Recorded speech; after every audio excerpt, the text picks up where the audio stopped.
So obviously the synergy between sales and marketing departments is very important because they have to, first of all, they got to know what the company is selling. Anytime you work for the company as either a marketer or a salesperson, you got to know what the company is selling. And I've actually come across sometimes certain individuals who've been with some companies for months or years and they don't know what the company is selling. They know a general idea, but I'm serious about it, because this synergy has to be there for both departments to interact and come up with better strategies. So, what's your thought on that?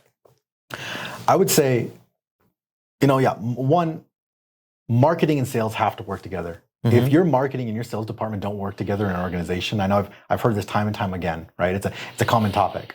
A lot of people say they have to work together. And there's so many memes about where the sales department doesn't like the marketing department, and the marketing department says, well, they're not closing our leads that we provide them. It normally comes to a disconnect. Mm-hmm. You find out that the sales and marketing team aren't working together because there's no understanding. If you ask the marketing team, what is it you think that we sell? They don't actually understand what they're selling. And I'm not saying, I'm not speaking for all companies. I'm just saying generally what I've noticed in companies that I've worked with. But then when you talk to the sales team, they're upset because they say, we're getting leads that make no sense. Leads are crap. The disconnect needs to be there. Uh-huh. So what's the best way to help alleviate that problem? Have there be open communication. Have there be understanding. I'd actually fully support if marketing and sales teams were on meetings together, which is actually something I implement now, Virtudesk. Have it where there's a sales and marketing meeting. So the sales team can actually respond to some of the inquiries that marketing has. Like, hey, why are you focusing on this? Why are you focusing on that? I also want marketing to say, hey, what is it that you're facing that's a problem? Okay? Like content.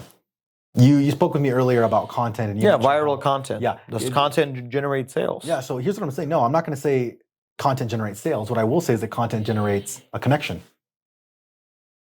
If you come to our company based off of like content that we produce, right? There's so many different types of content. Mm-hmm. First off, there's quality content. I always prefer quality over quantity, right? Let's say this look at very nicely put quality content that we've put out there on social media. And they say, oh, you know what, guys, you do such a great job. I want the same job to be done for my company. Of course. So that's obviously, but again, if you just put in some stupid memes, well, actually stupid memes okay, I think, because as long as they're actually done right and they trigger certain points of the observer, that's already got the attention. Because again, marketing is you getting the attention of everybody else. But what's important to think about, Pavel, is the right attention.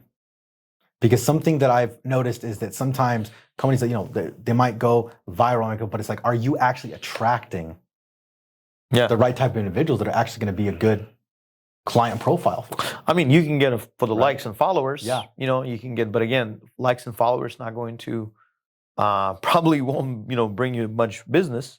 Because let's say if your content that you put out there, like pouring ice cream on your nice leather seats in your brand new car, it's not going to produce quality content. Exactly. It's going to get you, quantity of followers, likes, get exposure, reposts, So you basically throwing shit against the wall and see whatever sticks with that. Well, it's the same guy who, I guess, finds it entertaining that someone's putting ice cream all over their car. Yeah. The same type of individual that's going to actually work with your company on growing their business. No, the chances are no. Unless you're selling ice cream. Yeah, unless, right? And they want to get it too. So, I know viral marketing, there's always things you can do. Yeah, it gets you exposure. But again, are you attracting the right type of exposure? No, my belief is that content's not going to generate sales. It's going to generate a connection, right? For example, if I see some type of marketing material, for example, with Virtudesk, look, I'm either recognizing that Virtudesk as a BPO company is going to help me with a problem that I have, or I know that Virtudesk as a BPO company has actually helped similar individuals in my industry with a problem that I have. But that doesn't automatically mean they're going to be a sale, right?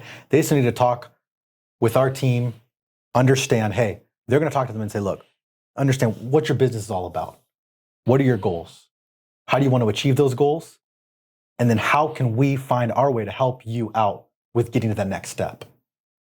So that's, I'm going to say, it generates a connection, but it doesn't mean it's going to automatically generate sales. So yes, quality content is important, but it does not mean it's always going to generate a sale.